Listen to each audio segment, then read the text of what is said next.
Ok. Bom, gente, a respeito dos trabalhos, eu decidi fazer o seguinte, para a gente não... que eu tenho que marcar uma entrevista com vocês, né? E como a gente já perdeu uma aula por conta daquele problema técnico, eu resolvi fazer o seguinte, para não apertar o calendário. Eu vou passar a segunda lista para vocês depois, e aí eu vou fazer a entrevista com as duas listas, tá? Então, após a entrega da segunda lista, eu marco com vocês a entrevista para a gente fazer a defesa das duas soluções. Ok. Sem problemas. Tá? Vai ser só mais uma lista que vai envolver essa última parte que a gente está vendo agora, que envolve fluxos 2D e mapa logísticos, que é o que vem na sequência.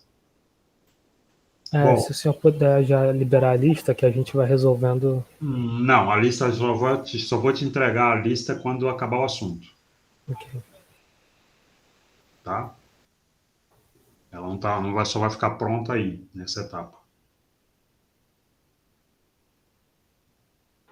Bom, gente, então vamos dar continuidade à nossa discussão sobre a caracterização dos fluxos em duas dimensões. Essas figuras que a gente desenha representando os fluxos em torno dos pontos fixos, para o caso de um sistema 2D, essas figuras elas são chamadas de retratos de fase. Então, hoje a gente vai ver os possíveis retratos de fase que aparecem no caso de um sistema bidimensional e como classificar esses retratos de fase, tá bom? Como a partir do sistema, das equações que envolvem os sistemas, eu sou capaz de determinar, usando algumas propriedades algébricas sobre esse sistema, qual é o tipo de retrato de fase que eu vou encontrar, ou seja, como é que as linhas de fluxo estão ordenadas em torno do ponto fixo. Bom, então, para a gente fazer isso, vamos começar justamente discutindo aquele problema geral que a gente tinha anunciado, que se trata da equação que representa um sistema linear bidimensional. Então,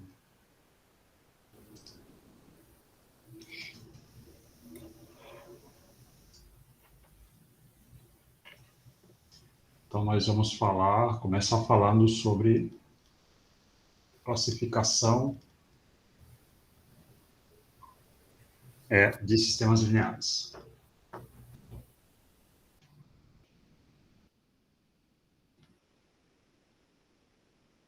2D, né, que é o caso que a gente está estudando. Muito bem. Então, relembrando,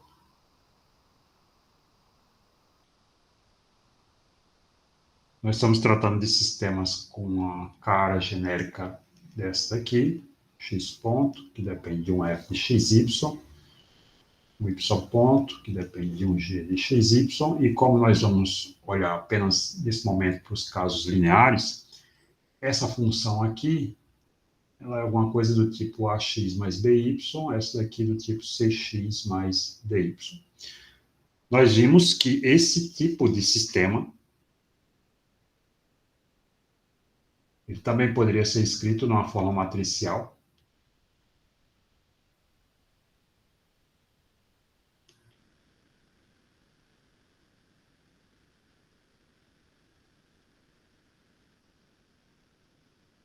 Que era a de uma matriz coluna, duas entradas, x ponto e y ponto, igual a uma matriz 2 por 2, que envolvia os coeficientes A, B, C e D, sistema linear, multiplicando uma outra matriz coluna, x e y. Então, a gente disse que essa matriz coluna aqui era representada por esse símbolo, x aqui, ponto, né, para identificar que seria a derivada dos componentes dessa matriz coluna x. Aqui a matriz 2 por 2 nós representamos por A, e essa outra aqui, naturalmente, por x. Ok? Bom, eu vou fazer o seguinte, nós vamos supor, por conta da forma dessa equação, que é uma equação de primeira ordem, que nós já vimos como resolver, quando se trata de variáveis simples aqui, nós vamos supor que essa matriz X, ela tem como solução dessa equação alguma coisa do seguinte gênero, uma exponencial de um número lambda vezes t, vezes uma outra matriz coluna, que eu vou chamar de V. Tá bem?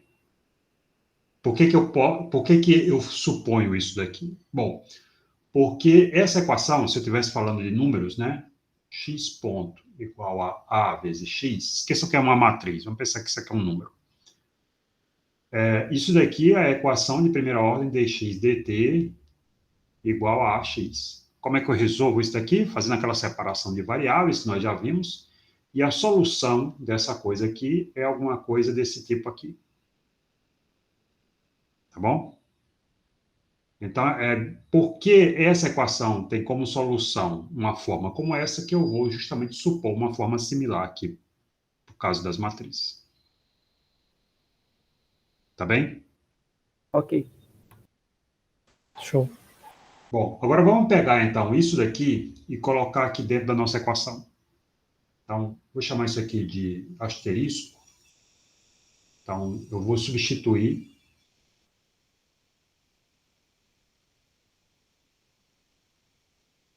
o asterisco na equação matricial. E aí vejam o que eu tenho. Bom, eu preciso da derivada no tempo disso daqui. A única coisa que depende do tempo é essa exponencial aqui. Esse v aqui é independente do tempo. Então, quando eu fizer a derivada disso daqui, o que é que faz? Cai o lambda, não é? Então, eu vou ter lambda vezes a exponencial de lambda t vezes v, igual, do outro lado eu tenho a matriz A, e aí eu tenho x, que eu estou dizendo que é isso daqui, é lambda t vezes v. Tudo bem? Bom, então eu vou cancelar essa exponencial, que aparece aqui dos dois lados da equação, e aí resulta que eu fico com a seguinte expressão. Tenho a matriz A vezes essa outra matriz coluna V, igual a esse número lambda, que é um escalar, um número, um valor, vezes a matriz coluna V. Vocês me disseram que deram uma revisada lá na parte de autovalores e autovetores, não é isso? Sim. Então, vocês reconhecem essa equação aí?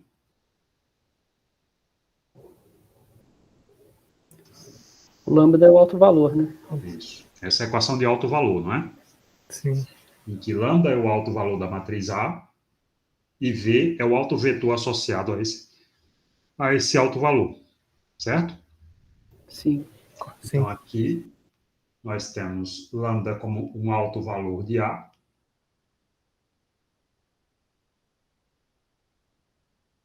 E V como um alto vetor associado.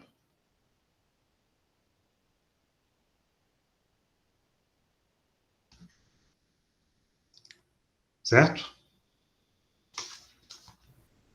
Ok.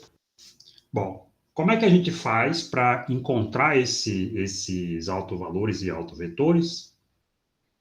Bom, essa equação aqui, ela, para determinar os autovalores,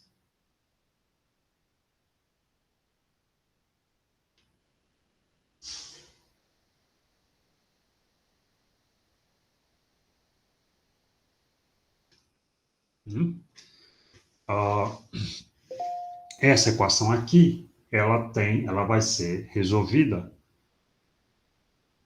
da seguinte maneira. Então, nós temos que resolver essa equação determinante de A menos lambda vezes a matriz 2 por 2 identidade igual a zero. Vocês viram isso também na revisão que vocês fizeram lá de álgebra linear? Sim. Tá? Por que que isso daqui é usado para determinar os valores lambda? Porque essa equação aqui, ela me garante que, além da solução, se isso daqui não fosse verdade, a única solução que eu teria, satisfazendo isso daqui, seria as entradas matriz V, digamos que essa matriz V é uma matriz coluna, tem duas componentes, x e y. Então, isso daqui seria verdade somente quando x igual a y igual a zero. Tá? Para qualquer outra situação, para que eu tenha mais soluções do que isso, eu tenho que ter esse determinante aqui igual a zero. Tá? Então, essa matriz aqui é uma matriz identidade 2 por 2. Para esse problema, porque a nossa matriz A é uma matriz 2 por 2, né? Ou seja, I é uma matriz 1, 0, 0, 1. Tá legal? Bom, e o que é essa equação aqui representa? Bom, esse é o determinante, né? Então, nós vamos ter... Vou escrever aqui o determinante, então, da matriz A. A matriz A é aquela matriz composta pelos coeficientes da equação A, B, C e D. Aí eu subtraio do produto lambda vezes a matriz identidade, 2 por 2, 1, 0, 0, 1. Então, quando eu faço A menos lambda vezes I, o meu resultado vai ser uma matriz cujas entradas vão ser as seguintes. Vão ser A menos lambda, B, C e D menos lambda. Tá? Onde tiver o elemento diagonal, que o caso 1, 1 e aqui o caso 2, 2, eu subtraio lambda. Tá? Então, aqui eu vou ter, portanto, o determinante dessa matriz, que é A menos lambda, B, C, D menos lambda. E esse determinante tem que ser igual a zero. A gente sabe que para calcular o determinante de uma matriz 2 por 2 é simples, né? Um algoritmo simples, multiplica os elementos da diagonal principal, subtrai do produto dos elementos da diagonal secundária. Tá? Então, é esse vezes esse, menos esse vezes esse. Então, aqui eu vou ter A menos lambda, D menos lambda, menos BC, igual a zero. Tudo bem? Ok. Bom, portanto, né, seguindo aqui com a nossa conta, nós vamos ter... Então, deixa eu repetir aqui para a gente abrir isso direito. Então, é A menos lambda, D menos lambda, menos BC igual a zero. Então, vamos fazer esse produto aqui. Então, posso pegar, por exemplo, o termo logo lambda vezes lambda, né? Esse vezes esse. Então, aqui é menos, vai ficar mais lambda quadrado. Lambda quadrado. Agora, vamos pegar o termo linear em lambda, aquele que está multiplicando lambda. Então, isso sai desse vezes esse e esse vezes esse. Vejam que os dois têm um menos. Então, a gente vai colocar o menos aqui em evidência. Então, seria A vezes lambda mais D vezes lambda, certo? Então, aqui, então, portanto, tem A mais D vezes lambda. Tudo bem? E aí, por fim, sobre o termo cruzado, que é esse vezes esse, A vezes D. E aqui eu junto com esse que já estava fora, menos BC igual a zero. Tá? Agora, observem o seguinte, deixa eu escrever aqui. A nossa matriz A, ela é assim, A, B, C, D. Vocês estão vendo que esse termo aqui, ó, termo linear em lambda, é simplesmente a soma dos termos da diagonal dessa matriz, né? Esse mais esse. Certo? Sim. Uhum. Essa soma, ela recebe um nome, né? O nome disso é traço da matriz. Tá? Então, traço da matriz é a soma dos elementos da sua diagonal principal. Portanto, essa que está aqui é o traço. Agora veja, esse outro termo que está aqui é esse vezes esse menos esse vezes esse.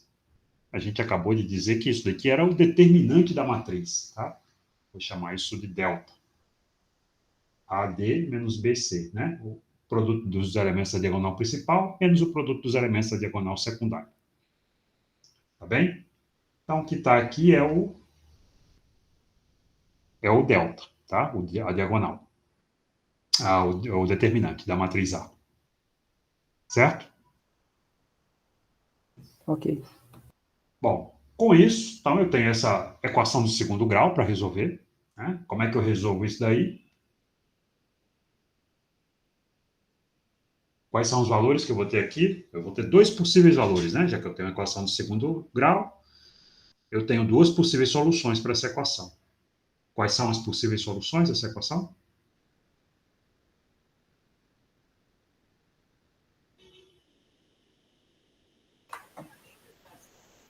O, o traço é igual a menos delta.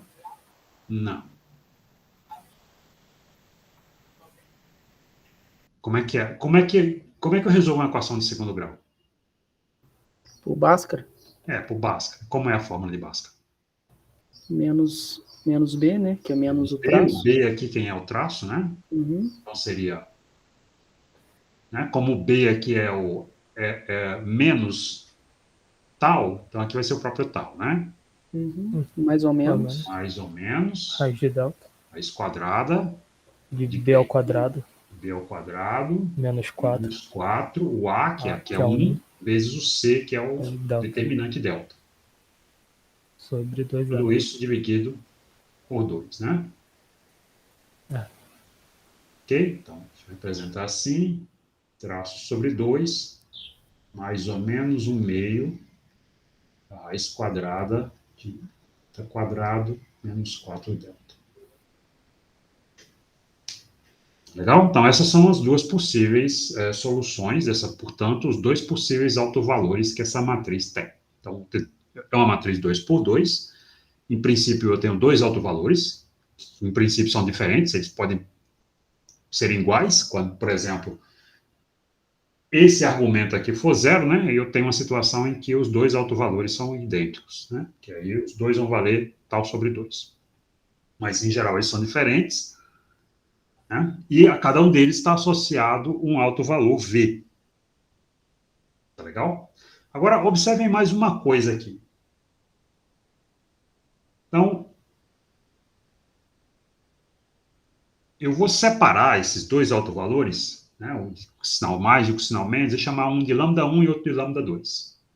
Então, nós temos dois autovalores, lambda 1 e lambda 2, tá? Que, em geral, podem ser diferentes. Em casos particulares, talvez sejam iguais, mas, em geral, diferentes. Então, por exemplo, o lambda 1 vai ser aquele com sinal mais. Tá? Então, é o tal 2 mais 1 meio, a raiz quadrada, ao quadrado menos 4 delta. Enquanto que o lambda 2 é o equivalente com sinal negativo.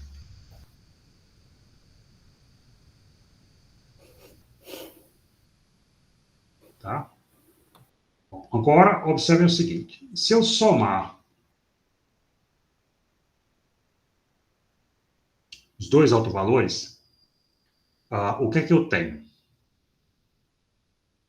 O que é que acontece quando eu somo esse cara com esse aqui? Tem o traço. O traço, né? Esse aqui cancela, fica o traço sobre 2 vezes 2, então é o traço. E se eu fizer o produto?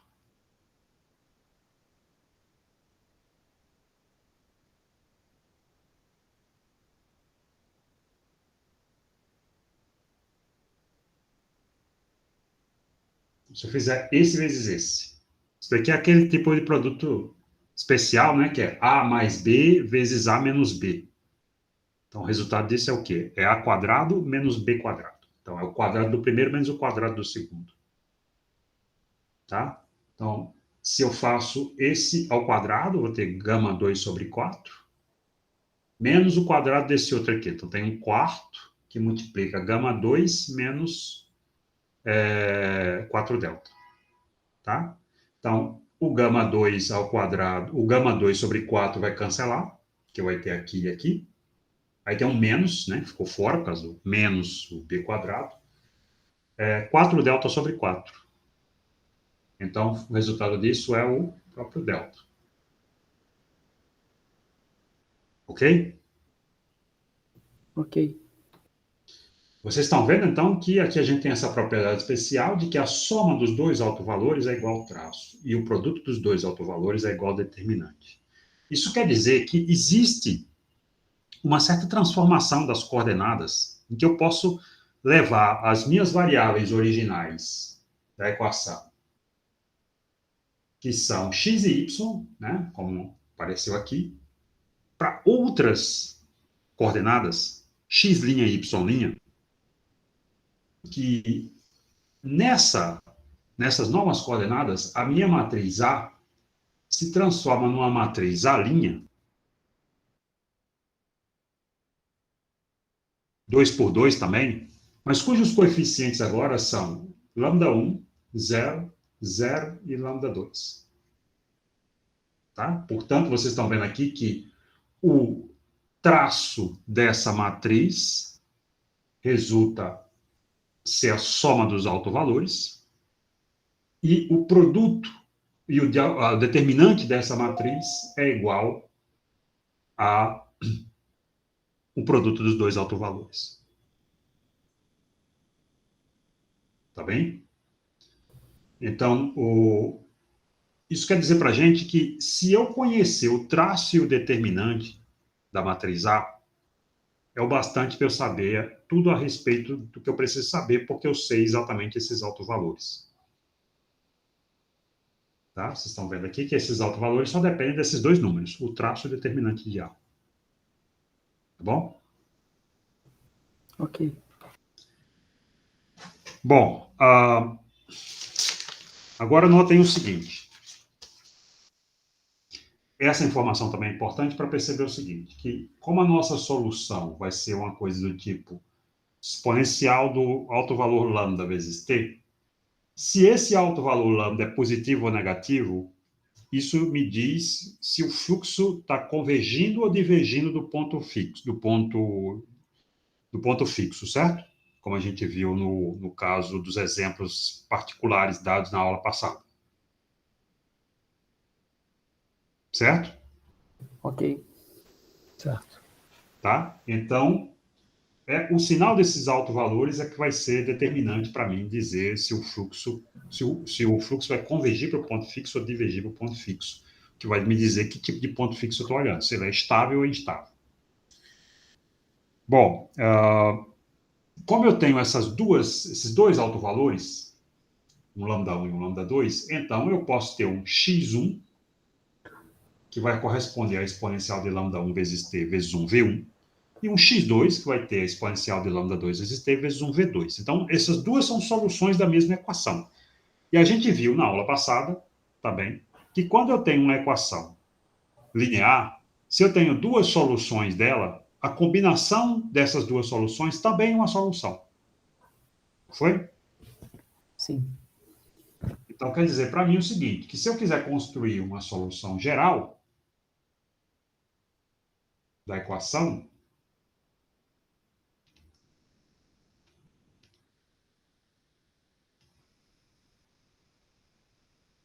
dessa equação aqui, que a gente está vendo,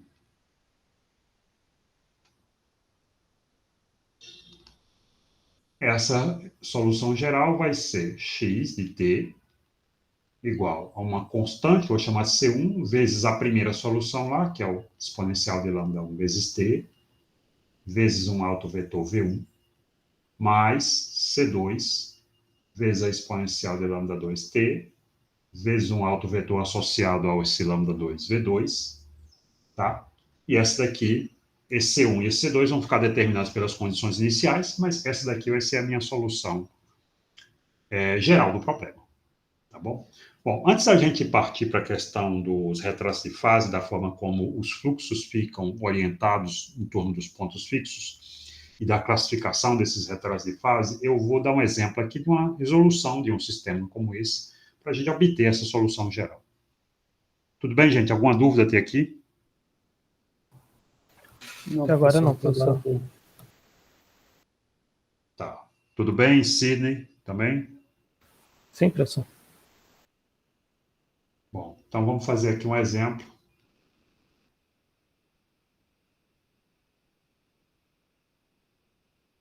Onde a gente vai considerar o seguinte sistema.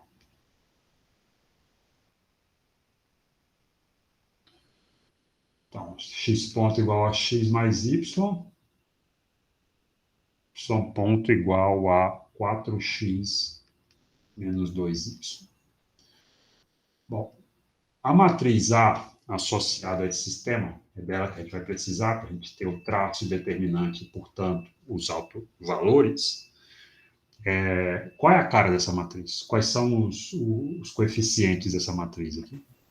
1, 4 menos 2. 1, 4 e menos 2, né? Hum. Pronto. Então, a gente tem a matriz A. Agora, então, vamos fazer o seguinte. Vamos determinar o traço e o determinante, que é o que a gente precisa para ter os autovalores. Então, o traço dessa matriz dá quanto? Menos 2? O traço é a soma dos é a elementos da diagonal soma. principal, né? Então, é esse mais esse. Dá quanto? Menos 1. Menos 1. E o determinante? 2. 6, né? O determinante é esse vezes esse, menos esse vezes Menos esse. 6. Menos 6, Menos né? 6. Então, menos 2, menos 4. Né? Uhum. Muito bem. Portanto,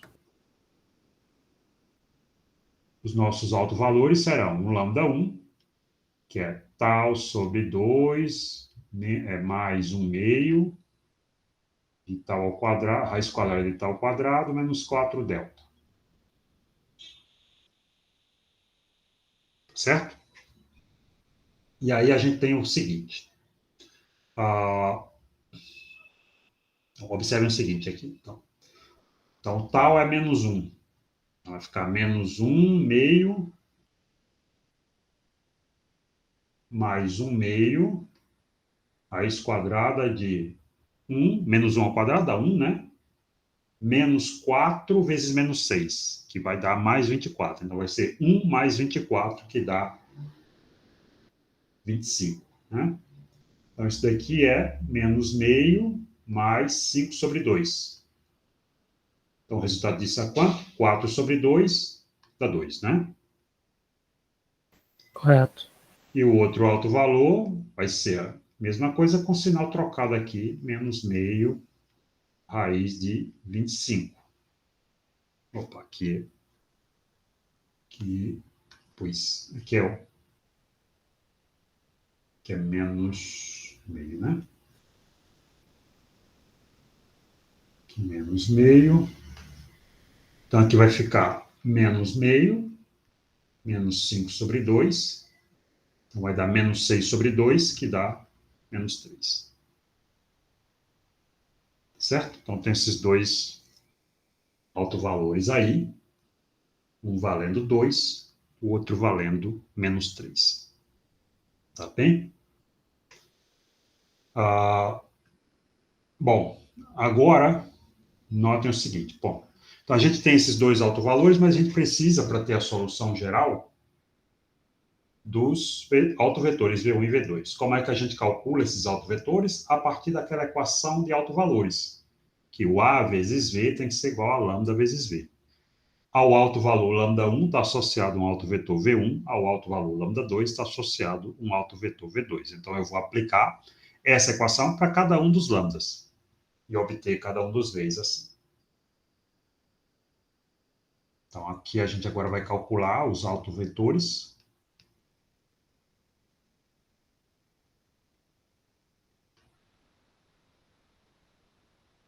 Então, eu tenho A vezes o autovetor que eu vou chamar de V1, igual a lambda1 vezes V1.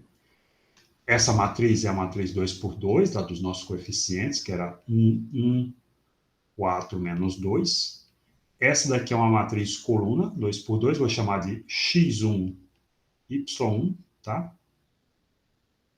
O nosso lambda1 é 2, x1 vezes y1. Bom? Bom, e aí como é que fica isso daqui? Então, produto dessa matriz vezes essa, me dá o quê?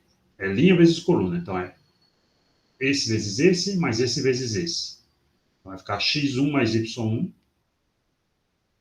E aqui, 4x1 menos 2y1 igual a 2x1 2y1. Então, a primeira linha aqui é igual à primeira linha daqui, a segunda linha daqui igual à segunda linha daqui.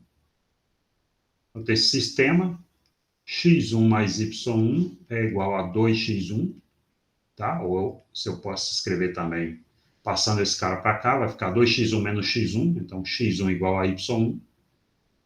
E essa segunda equação aqui, eu tenho 4x1 menos 2y1 igual a 2y1. Tá? Então, se eu passo esse cara para cá, vai ficar 4x1 igual a 4y1. Novamente, eu tenho a mesma conclusão que x1 igual a y1. Isso quer dizer, então, que o meu vetor, autovetor V1, ele é assim, ó, x1 e o y1, que também é x1. Tá? Eu posso colocar esse x1 em evidência aqui. Eu tenho a matriz 1 e 1. Tá certo? Esse x1 aqui ele vai ficar determinado pelas condições iniciais. Ok? Ok. Para o caso do segundo alto valor, né? Então, eu repito novamente. Eu tenho aqui o A vezes o alto vetor agora V2, igual a lambda 2 vezes V2. Então, agora a gente vai ficar com aquela equação que vai ter 1, 4 menos 2. Aqui agora eu vou chamar de x2, y2, igual a menos 3, né? x2, y2. É menos 3, não é isso? Isso. Bom, então aqui eu agora vou ter o sistema, esse vezes esse, mais esse vezes esse, então é x2 mais y2 igual a menos 3x2, né? Que vai me levar ao seguinte, eu posso então passar esse cara para cá, ter y2 igual a menos 4x2. E o outro é 4x2 menos 2y2 igual a menos 3y2. Então, passo esse para cá. Eu vou ter y2, né?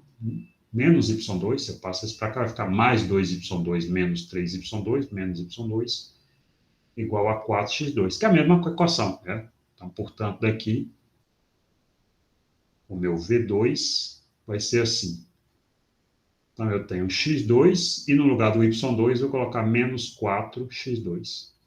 Ou seja, eu posso colocar esse x2 em evidência, fica 1 menos 4. Tá? Bom, agora eu faço aquela combinação.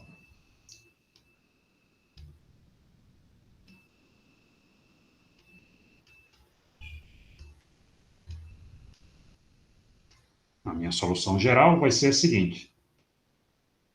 São x e t, que é uma constante vezes a exponencial de lambda 1 vezes t, vezes o vetor V1. Essa constante vai ficar multiplicando uma outra constante, que é essa daqui, ó, o x1. Então, vou deixar essas duas constantes multiplicando com uma constante só. Vou chamar essa constante aqui de alfa1. Tá? Isso aqui já é o C1 vezes aquele x1. Aí eu tenho a exponencial de lambda 1 vezes t, então 2 vezes t, vezes aquela matriz lá, que é o 1, 1, né? 1, 1. Mesma coisa para o segundo, aqui eu tenho uma constante alfa2, que é o C2 vezes o x2, a exponencial de menos 3 vezes t, 1 menos 4. Tá? Lembrando que essa matriz aqui é uma matriz coluna que é xy, tá? Igual a isso daqui. Portanto, isso daqui me dá um par de equações, né? A primeira linha é igual à primeira linha daqui, então vou ter o x de t como sendo igual a alfa1 exponencial de 2t mais alfa2 exponencial de menos 3t, né? É esse vezes esse, mais esse vezes esse. E a segunda, o yt, vai ser alfa1 exponencial de 2t menos 4 alfa2 exponencial de menos 3t. Tá? Então, está aí a minha solução, usando esses autovalores e autovetores, e dependendo apenas dos alfa1 e alfa2 que vão ser obtidos através da condição inicial. Tá? Quando eu disser quanto tem que valer o x em t igual a zero e o y em t igual a zero. Ok? Ok. Tudo bem, Então gente? esse x de t e o yt é o problema original em que aquele autovetor, onde existe aquele autovetor e o autovalor, né? Eu mostrei para vocês como, obtendo o alto valor e o alto vetor, a gente consegue encontrar a solução geral do problema do sistema linear bidimensional. Ok. Tá bom? Agora, o que eu quero mesmo é traçar o fluxo, as linhas das trajetórias que vão existir perto dos pontos fixos. Né? Observe o seguinte: nesse sistema aqui que a gente está resolvendo, cadê? Nosso sistema é esse aqui. Então, quais são os pontos fixos? Os pontos fixos seria fazer isso igual a zero, isso igual a zero, né? Correto. Tá? Certo? Então, o ponto fixo dessa equação aqui qual é? É x mais y igual a zero, X igual a menos y. 4x menos 2y igual a zero, certo? Certo. Então, se isso daqui é igual a zero, x igual a menos y. Esse daqui eu vou ter y igual a 2x, certo? Certo. Tá, mas o x é igual a menos y, né? Então, aqui, isso vai me dar o quê? Então, aqui ficaria menos 2y, portanto, o y igual a zero e o x igual a zero, certo? Uhum. Que é uma coisa que a gente, na verdade, até já sabe, que eu disse aqui desde o início, que o sistema linear vai ter sempre como ponto fixo a origem. Tá? E agora eu quero fazer o seguinte, então aqui eu vou ter o meu plano XY, eu sei que o ponto fixo está aqui na origem, mas como é que estão as linhas do fluxo, ou seja, como é que a solução começar num ponto que não seja a origem. Se eu começar na origem, vai ficar o tempo todo aí, mas se eu começar aqui, será que ela vai se aproximar dessa origem? E como é que ela vai se aproximar? Que forma a linha que eu desenho aí vai ter? Tá? Isso é o que a gente chama de retrato de fase. Tá bom?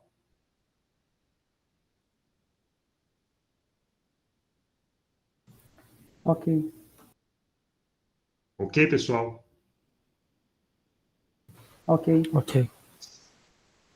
Ok mesmo? Sim? Tá legal. Então, bom, então eu vou mostrar para vocês como obter esse, esse fluxo, saber qual é o tipo que a gente vai encontrar, olhando apenas para esses autovalores da matriz A.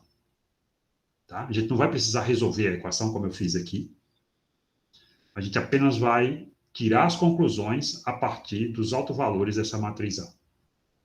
Bom? Bom, então, assim, portanto, a única coisa que eu vou precisar saber é o determinante e o traço dessa matriz. Bom, então vamos fazer o seguinte. Para a gente obter essa pista, eu vou começar a traçar o cenário para a gente entender qual é a conexão entre os autovalores e o fluxo, relembrando aqueles problemas que a gente viu na semana passada, tá? Aqueles casos particulares que a gente estudou. Então, eu vou rever aqui cada um deles, mas agora olhando do ponto de vista do determinante e do traço.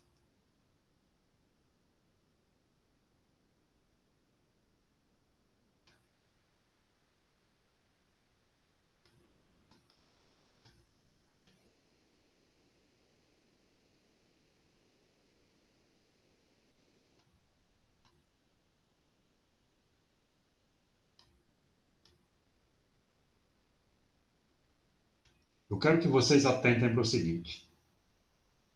Vocês estão vendo que as soluções, né, foi por isso que eu fiz a solução aqui, elas são tais que na minha solução aparece esse termo aqui, ó,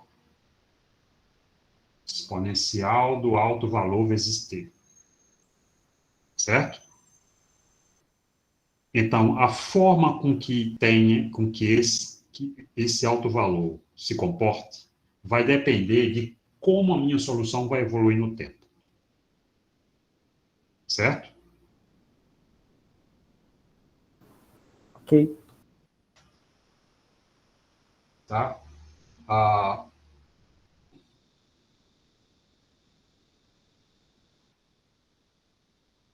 deixa eu ver aqui.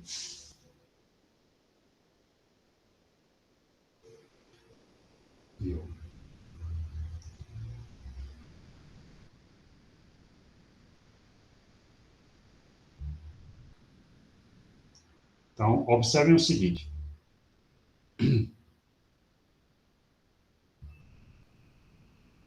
Se por um acaso esse valor aqui for um valor negativo, real, significa que à medida que o tempo passa, essa quantidade está ficando menor, menor, menor, se aproximando de zero. Tá bom? Então, isso acontece se o lambda for negativo. Se o lambda for positivo, à medida que o tempo passar a aumentar, esse valor vai ficando maior, se afastando do zero. Tá? Agora, esse lambda que eu obtenho através daquela resolução da minha equação de segundo grau, ele tem essa cara geral aqui, ó. E tem esse fator, tem uma raiz quadrada aqui. O que que acontece quando esse número aqui dentro da raiz quadrada é um valor negativo? Vai pros complexos, né? Vai dar um valor complexo, né?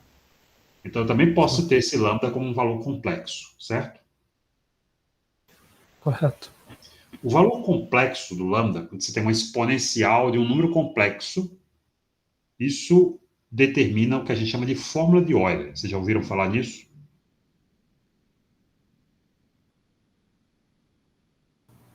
Eu não. Vocês já viram a expressão para essa exponencial aqui?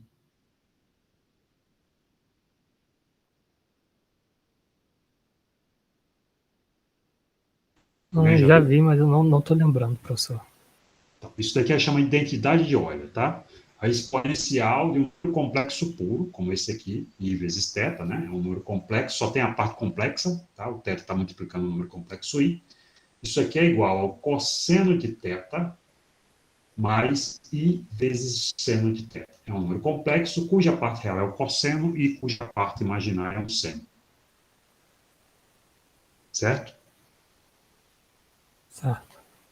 Portanto, a exponencial do número complexo é um valor que oscila, que é um cosseno e um seno. São funções harmônicas, certo? São funções que, à medida que o θ vai variando, ele vai aumentando e diminuindo, aumentando e diminuindo. Não é assim que funciona um cosseno e um seno? Sim, são funções periódicas. Isso. Então, isso quer dizer que quando eu tiver na minha solução um alto valor complexo, eu vou ter oscilações envolvidas, certo? Que vão aparecer justamente esse cosseno e esse seno, tá? Ok. Bom, então, qual foi o problema que a gente estudou aqui que tinha oscilação envolvida? Vocês lembram? Da massa mola, não. Qual? Da massa mola. Isso, Oscilador oscilador harmônico harmônico simples. simples, né? Então, vamos rever aqui o nosso oscilador harmônico simples. Né? É aquele que tem uma equação que é massa vezes aceleração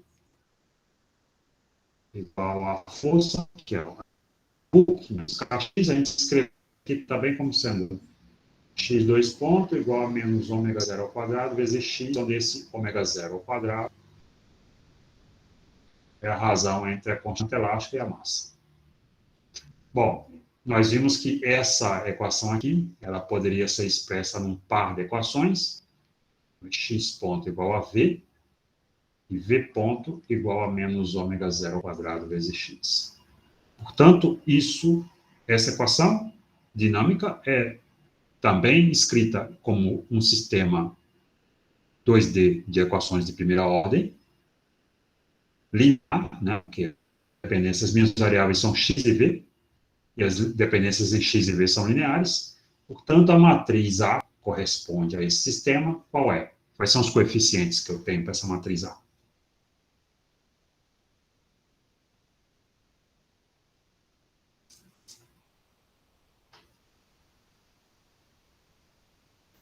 1 e 0? Qual? Aqui na 1 e primeira linha. menos 1? Quanto é? 1 e menos 1? 1 e menos 1? Não, aqui tem alguma coisa multiplicando x nisso. Minhas variáveis são x e v, certo? Aham. Então eu tenho que Tá. olhar aqui para essa Tá. equação. Tem alguma coisa multiplicando x? Não, 0, 0. 0 e 1, né? V tem 1, né? E aqui Sim, é menos ômega zero ao quadrado e 0, certo? Certo. certo. Olhem para essa matriz e me digam o seguinte: qual é o traço dessa matriz? 0. 0. É 0. Qual é o determinante dessa matriz? Ômega ao quadrado, né? Ômega zero ao 0 ao quadrado, quadrado. certo? E aquela diferença tal ao quadrado menos 4 delta, ela é igual a menos 4 ômega zero ao quadrado, certo? É negativa. Portanto, aquela raiz quadrada vai ter um argumento negativo, o que vai fazer com que o alto valor seja justamente complexo. Ok? Ok. A gente viu que o fluxo desse problema me dava uma figura no plano V, meu retrato de fase, que era o seguinte: aqui está o ponto fixo, a origem, e em torno desse ponto fixo, a gente obtinha uma elipse, certo? Sim. Certo. Foi isso que a gente viu? Sim. Tá? O nome desse tipo de fluxo acho que eu falei, chama centro. Ele está associado justamente à existência dessa oscilação. Tá? A gente viu que isso daqui, nesse plano, representa justamente as propriedades da oscilação que o sistema manifesta para essa dinâmica. E ele tem como característica o seguinte: o traço sempre vai ser zero. Tá legal? Ok? Ok. E esse determinante aqui vai ser positivo. Né? Isso aqui é um número positivo.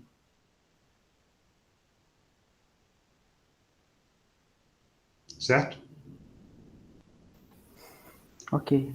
Então, quando eu pegar uma matriz A, calcular o traço dela, encontrar zero e descobrir que o determinante é positivo, eu nem preciso resolver a equação para saber que o fluxo em torno do ponto fixo, o retrato de fase, a curva que vai representar a trajetória no plano x e velocidade, vai ser uma curva fechada, ou uma elipse ou um círculo. Tá? Os dois recebem esse nome de centro. Né? Centro porque o ponto fixo está justamente centralizado lá em torno do meu fluxo.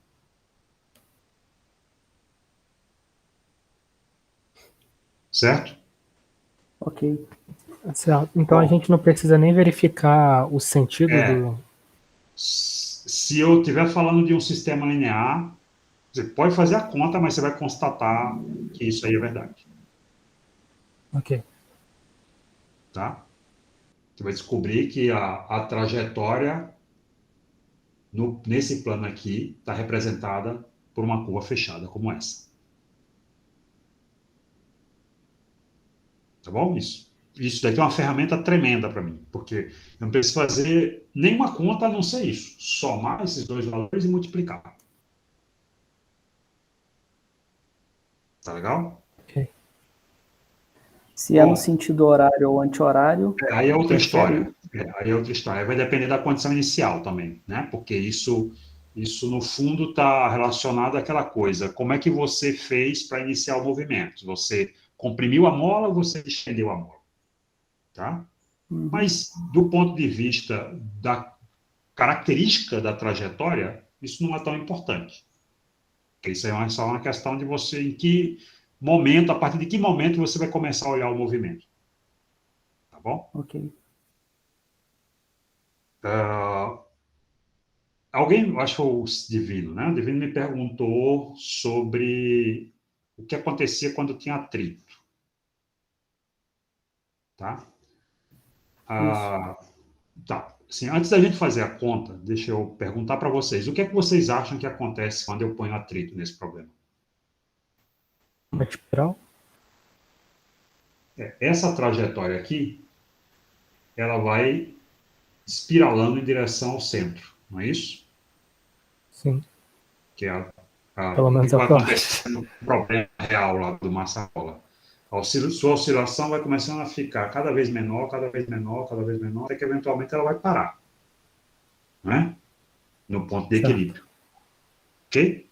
Então, isso daqui seria representado por uma curva que, à medida que ela vai dando voltas, ela vai ficando cada vez mais próxima da origem.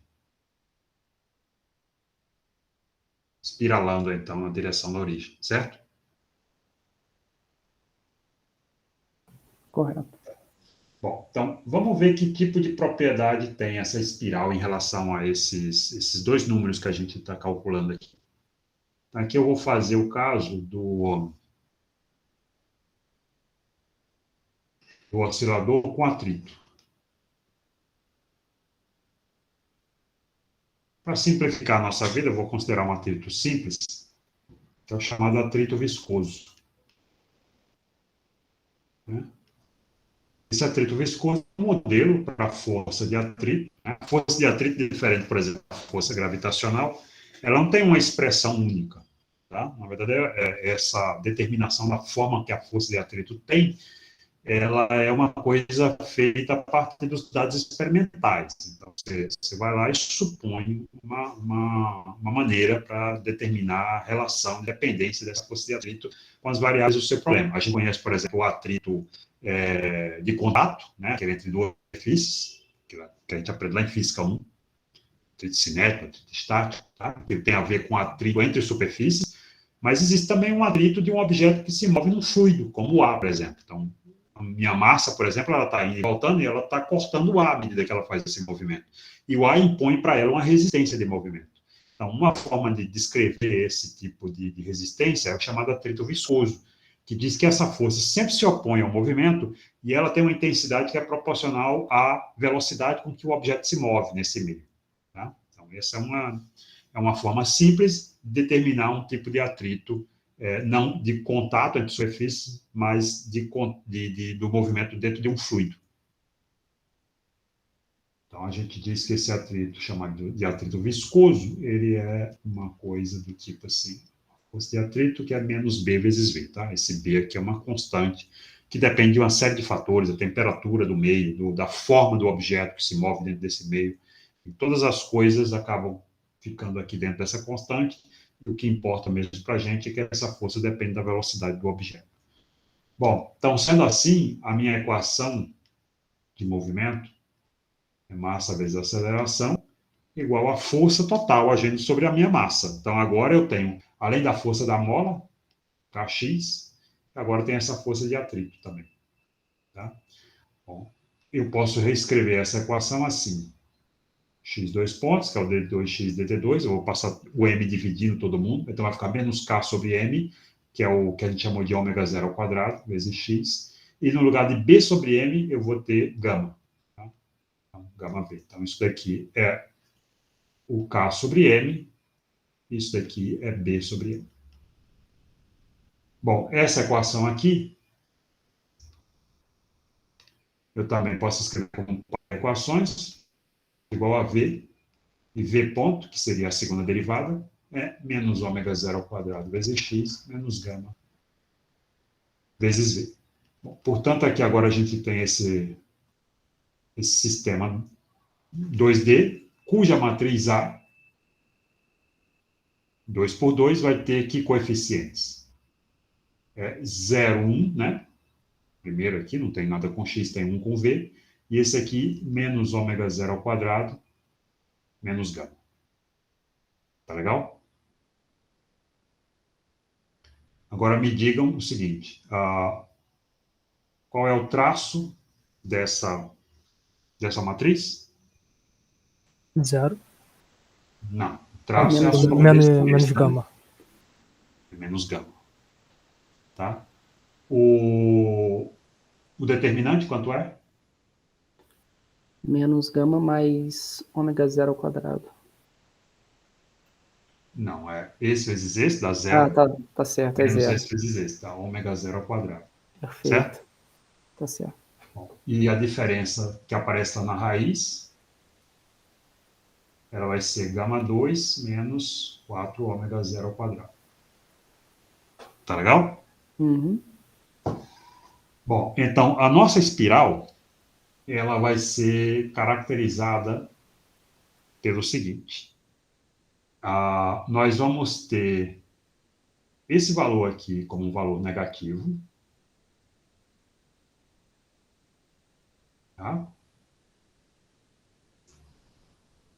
Como era no outro caso. Mas ele não vai ser agora mais um imaginário puro. O alto valor não vai ser mais imaginário puro, porque para ser imaginário puro, o traço tinha que ser zero. Só na solução do meu lambda, não aparecia o primeiro termo, só aparecia o que estava dentro do resultado da raiz. Tá? Sendo a raiz negativa, isso dava um imaginário puro. Então, agora a diferença é que o traço não é mais zero. Então, o traço é negativo. Pode ser positivo também, tá? Se a minha espiral, ao invés de convergir para o ponto, ela divergir do ponto. Então, eu posso ter uma espiral que, ao invés de se aproximar do zero, ela se afasta do zero. Ela começa a se mover a partir do zero para fora. Então, nesse caso, o traço seria positivo. Tá bom? Ok. Certo? Sim. E essa diferença aqui é sempre negativa. O tal quadrado menos 4 delta é negativo. Então, nesse caso, a gente vai ter uma espiral. Essa espiral vai ser estável se o traço vai ser estável se o traço.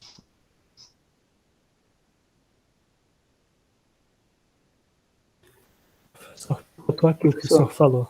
Pode repetir de novo, que cortou. Não, eu estava repetir, mencionando o seguinte. Você pode ter uma espiral que tanto se aproxima do zero quanto se afasta do zero, certo? Sim. Certo. O que vai diferenciar uma da outra é o seguinte, é o valor desse traço.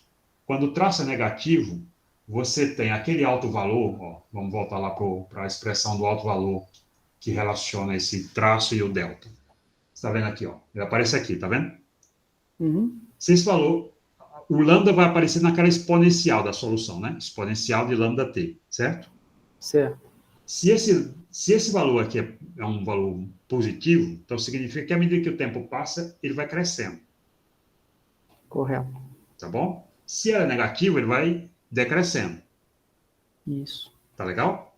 Então, o que vai diferenciar uma espiral que se aproxima do zero do que se afasta do zero é o sinal do traço. Correto. Para ela ser uma espiral, são necessárias duas coisas. Uma é que o traço não seja zero. E a outra é que aquela diferença que aparece dentro da raiz, tal quadrado menos 4 delta, seja negativo. Tá. Tá? Uhum. Se Ok. o traço for positivo, é uma espiral instável. Ela se afasta do ponto fixo. Se o traço for negativo, é uma espiral estável. Ela se aproxima do ponto fixo, porque à medida que o tempo vai passando, a exponencial vai ficando cada vez menor. Ok. Tá legal? Ok.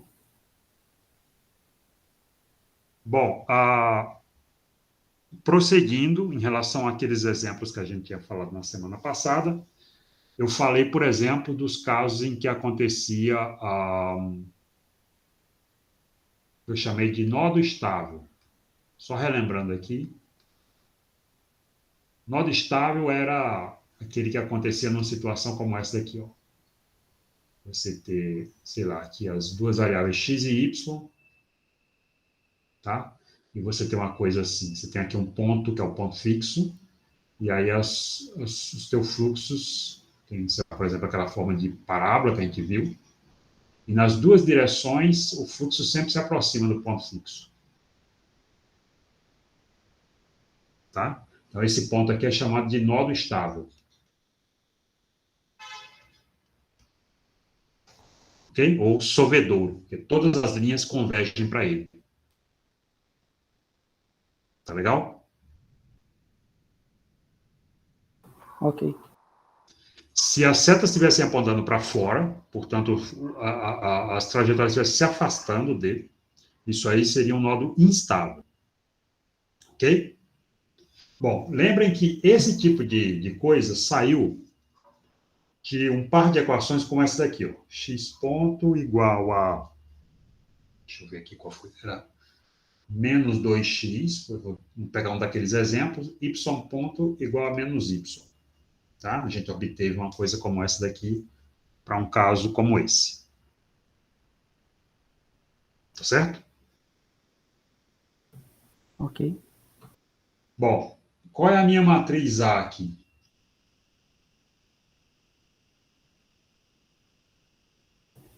Menos 2 e 0. Menos 2 e 0. E 0 e aqui? menos 1. 0 menos 1. 0 e menos 1. Aqui, quanto vale o traço? Menos 3. Menos 3, que é negativo, certo? Sim. Ok? Então, isso é uma propriedade importante para definir que o meu nodo vai ser estável. O traço tem que ser negativo. Porque o que é que significa isso? Que nas duas direções, à medida que o tempo passar, aquela exponencial vai tender para zero. Portanto, o fluxo vai se aproximar do ponto fixo. Certo? Ok. Se esse traço fosse positivo, o que aconteceria? Ela seria instável, estariam se E afastando se do afastaria centro. dele, certo? Agora, além do traço, qual é o determinante aqui? O determinante aqui é esse vezes esse, né? 2. 2. Tá legal? E a diferença do tal ao quadrado menos 4 delta é 9 menos 8 dá 1, positivo. Tá? Então, esse valor aqui tem que ser positivo, para eu estar falando de um nodo, porque se esse valor fosse negativo, está dentro da raiz, lembram? Haveria oscilação. Tá? Então, seria uma aproximação não autônica Sim. do ponto fixo. Seria alguma coisa que oscilaria em torno do ponto fixo, como a espiral ou aquele centro. Tá Então, bem? no caso, o traço ao quadrado menos 4 delta, ele é o que define a forma, né? É uma das quantidades que eu preciso saber para diferenciar os tipos de fluxos que a gente vai ter. Se ele for negativo, eu sei que o meu alto valor é complexo e, portanto, tem uma oscilação envolvida na história. Ok. Tá bom? Se ele for real, ou esse fluxo se aproxima diretamente ou se afasta. Tá Ok. bom?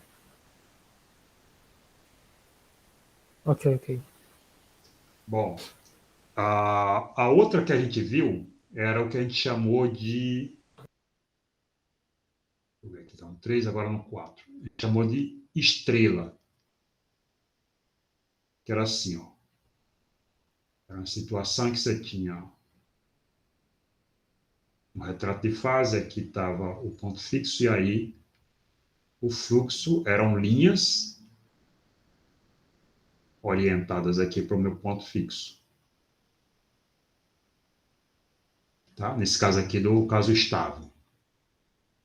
Certo? Tá? Então, esse aqui é uma estrela. Quando os fluxos são todos linhas retas na direção do ponto fixo. Nesse caso, o senhor usou linhas pontilhadas. Por quê? Não, só para não Só para... confundir com os eixos. Ok. Tá bom? Pode, sei lá, posso desenhar aqui de azul, para diferenciar.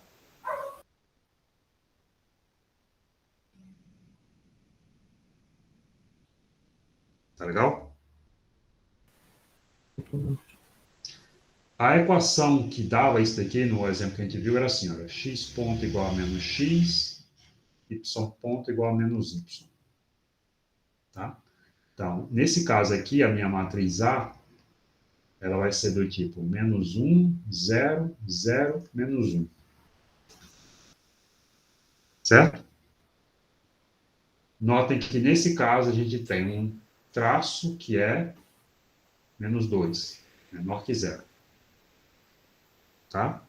Um determinante que vale 1. Né? E aquela diferença, tal tá quadrado menos 4 delta vai valer quanto? 4 menos 4 vai valer 0. tá? Então, isso daqui é o que vai me dizer que essa coisa aqui é uma estrela. Tá? Esse valor aqui poderia ser positivo, vocês estão vendo que essa diferença aqui não depende disso, porque se isso é negativo ou positivo, vai ter quadrado, vai dar a mesma coisa. Tá? Mas se essa diferença é zero, é porque eu estou falando de uma estrela.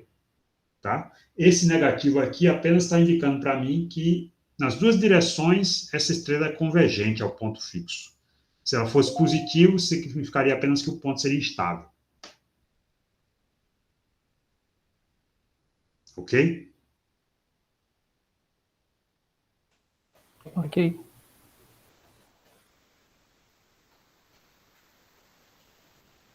Professor, o senhor podia subir o desenho? Sim. Sim. Não, no caso de para eu ver esse aí é o exemplo 4, né? Estrela. O senhor poderia ir no exemplo 3 rapidinho, só para eu dar uma olhada no gráfico. Esse aqui? Ok. Os dois são nodos estáveis. O que há de especial nesse daqui com relação a esse é simplesmente que esse é um caso limite, porque aqui você tem curvas, poderia ser de um formato qualquer, esse aqui especificamente são retas, entendeu? Sim, eu estava tentando achar alguma ligação sobre essa questão de ser maior ou igual a zero com o gráfico. É mais essa questão da...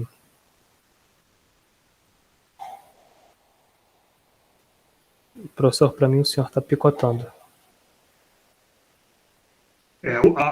Nesse caso aqui, essa diferença é positiva. Ela é zero. Tá? Professor? Oi. O senhor estava picotando, não escutei quase nada. Não, eu estava dizendo o seguinte, que a diferença é que nesse caso do nodo estável geral, ao quadrado menos 4 delta dá um número positivo. Tá legal? Me ouviu? Ouvi?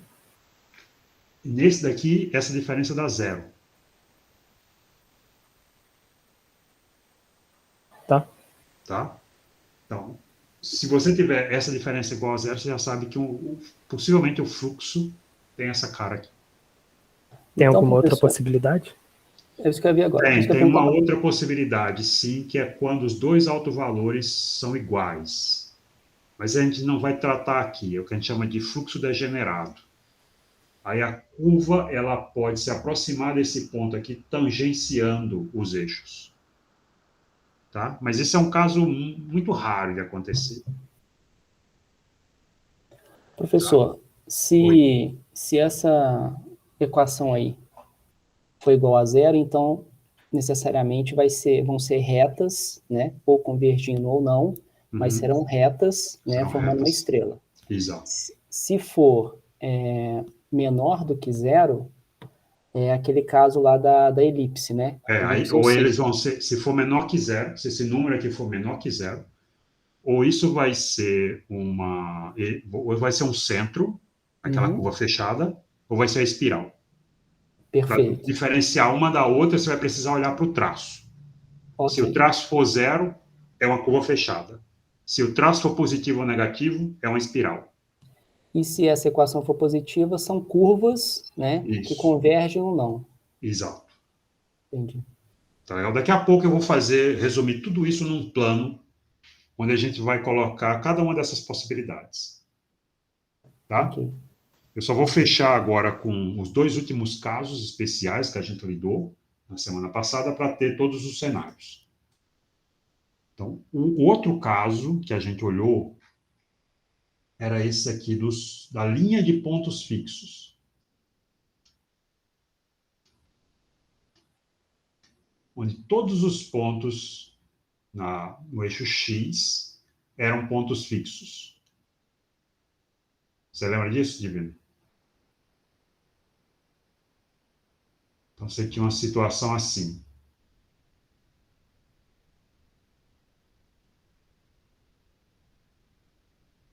Para o caso dos pontos fixos estáveis, então, você tem uma convergência aqui ao longo da direção vertical, mas qualquer ponto x aqui era um ponto fixo. Certo? Ok. A equação que determinava isso daqui era essa aqui, ó, x ponto igual a zero, y ponto igual a menos y. Ok? Ok. Bom, qual é a matriz A associada a esse caso aqui? 0, 0. 0, 0, 0 menos 1. 0 menos 1. Então, o que a gente tem aqui? O A traço. gente tem um traço que é Menos 1. menos 1, e a gente tem Delta. o determinante que vale 0. 0, né? E esse daqui é o que vai ser importante para a gente, porque se esse valor aqui fosse positivo, eu ainda teria a mesma situação. Porque o que é que significa esse valor aqui ser positivo para esse desenho? O que é que mudaria se isso daqui fosse 1, por exemplo? As setas não iriam convergir. Isso. As setas estariam apontando no sentido oposto aqui, né? Isso. Mas eu continuaria tendo uma linha de pontos fixos, só que agora essa linha de pontos fixos seriam de pontos fixos instáveis, certo? Isso. Ok? Então, para ter uma linha de pontos fixos, isso daqui tem que ser verdade. O delta tem que ser 0. Tá? Se o traço é positivo ou negativo, isso apenas vai me dizer se esses pontos são estáveis ou instáveis. Ok? Ok. Ok. Bom, e o último caso. Deixa eu ver qual é o número que eu estou aqui. 5. O último caso é aquele que a gente chamou de ponto de Sela.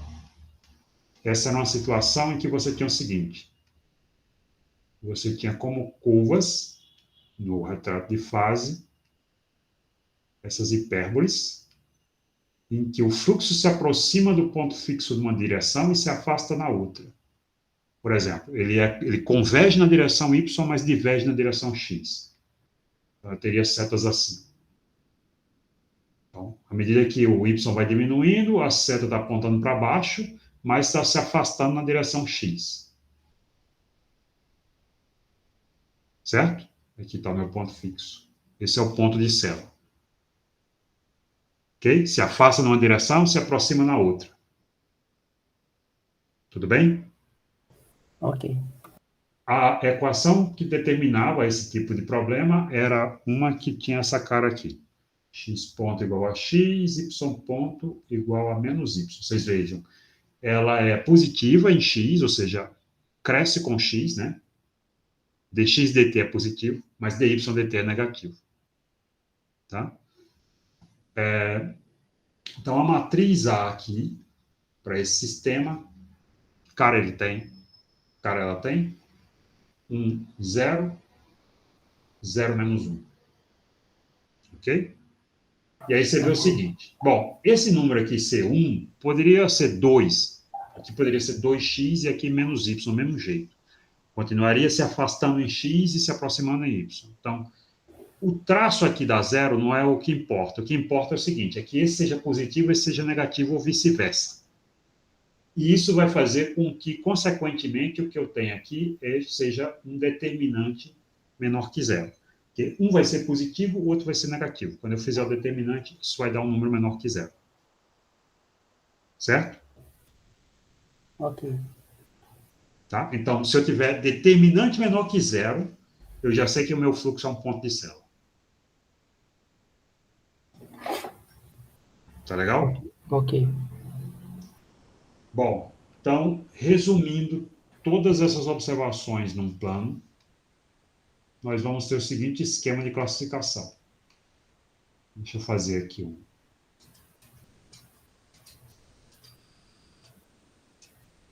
plano em que eu vou colocar Vou colocar nesse eixo o determinante e aqui o traço. Tá? Agora, bom, vamos lá. Primeiro, determinante menor que zero, ponto de célula, não foi isso? Foi. Então, toda essa região aqui, ó, independente do valor do traço, é um ponto de célula. Que é o delta negativo, certo? Ok. O centro, aquelas as curvas fechadas, centro é traço igual a zero. Ok. Certo? Sim. Traço igual a zero e o delta positivo. Certo? Uhum. Ok. Então, o delta tem que estar para cá, né? E o tal é zero. Então, os centros estão aqui, ó.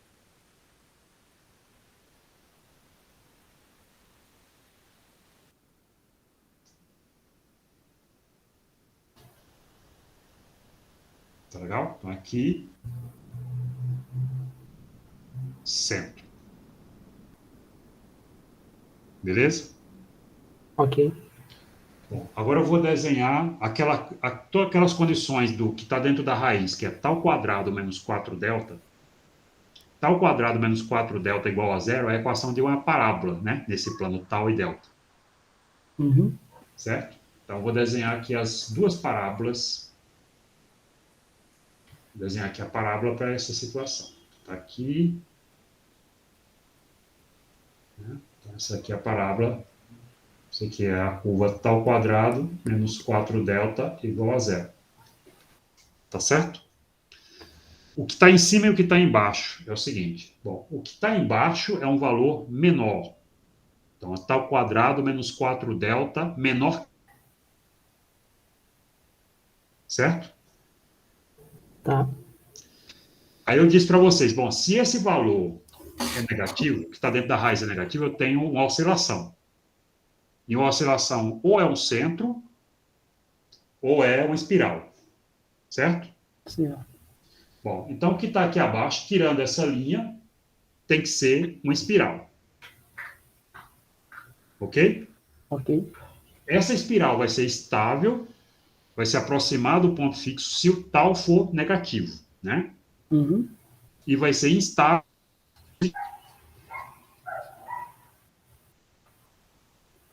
Cortou, professor. Pode repetir, por favor? A espiral vai ser estável se o tal for negativo e instável se o tal for positivo, certo? Ok. Então, aqui, portanto, eu vou ter espirais, que tem um tal positivo, aqui, ó, maior que zero.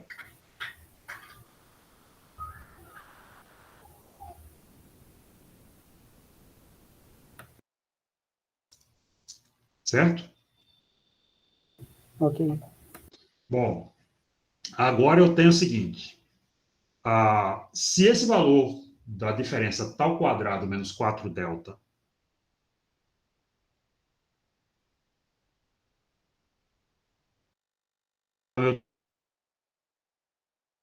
se afasta dos fixos, seus novos. Se aproximarem, vão ser estáveis. Se afastarem, são instáveis, certo? Deu uma cortada, professor. Eu só voltou no final da frase. Então, é o seguinte, agora, quando tal quadrado menos 4 delta é maior que zero, então os valores são raízes reais. Uhum. Ok? Ok. Então, ou você vai ter um fluxo se aproximando do ponto fixo ou se afastando dele, sem oscilar diretamente, certo? Certo, é o estrela. Então, são os nodos. Tá? Ou é o nó estável ou o nó instável. Tá? Ok. São curvas como essas aqui. Ó. Tudo bem? Ok. Bom, então, ela vai ser estável se o traço, o tal, for positivo. E vai ser estável se o traço for negativo. Certo? Certo. Certo. Então, aqui eu vou ter os nodos instáveis, que o tal aqui é positivo, e aqui eu vou ter os nodos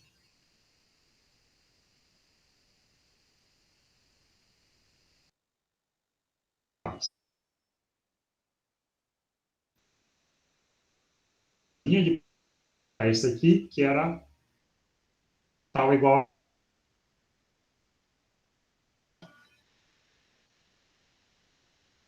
Ok? Cortou de novo, professor.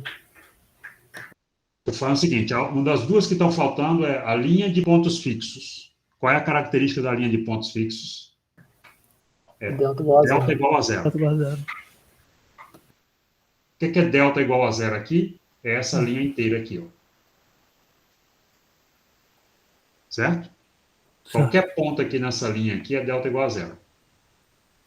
Tudo bem? Correto.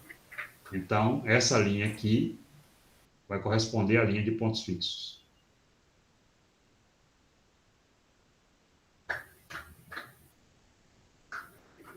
Tá? E agora, a última estrela. Qual é a principal característica da estrela? Tá ao quadrado menos 4 delta igual a zero. Tá bem? Ok. Onde é que está isso daqui? É a própria linha ali de divisão. São essas curvas aqui, né? Essa linha verde que eu desenhei.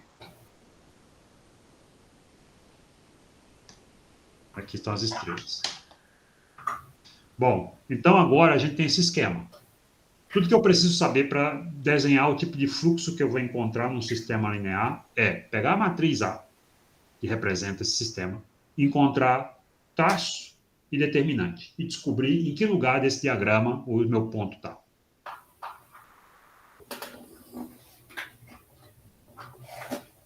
Ok. Ok? Então, sem fazer conta nenhuma, eu sou capaz de determinar qual é o tipo de fluxo que eu vou ter.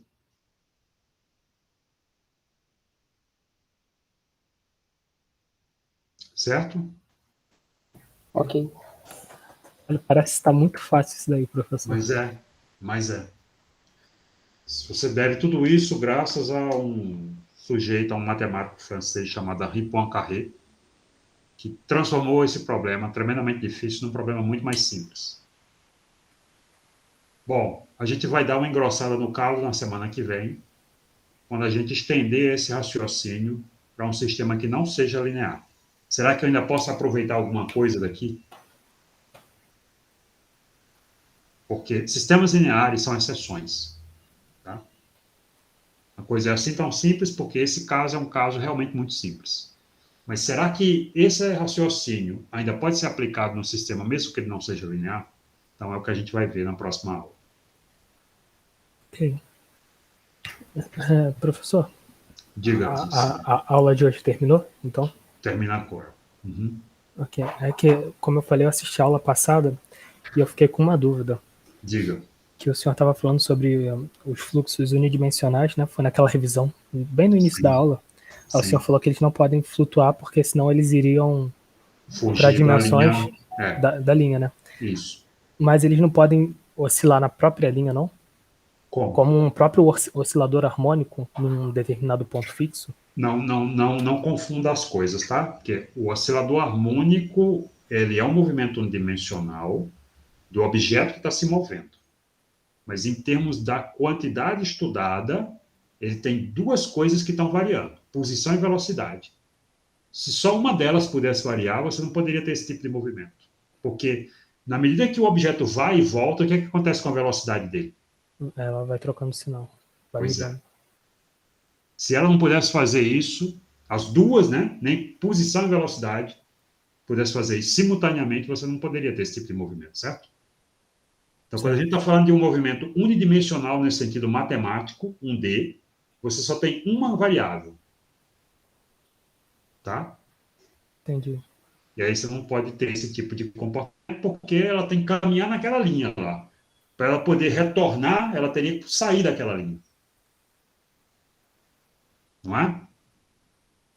Sim, sim. Entendi agora. Obrigado, professor. Não, tudo bem, essa é uma dúvida normal de ter. É só a confusão que a gente tem entre ser fisicamente unidimensional e matematicamente unidimensional. Ok. Mais alguma coisa, gente? Tudo ok, professor. Tudo aqui. Tá bom. Então, bom, eu já deixei o material. O do livro continua sendo aquele que eu pus semana passada. Eu já pus as notas de aula dessa semana.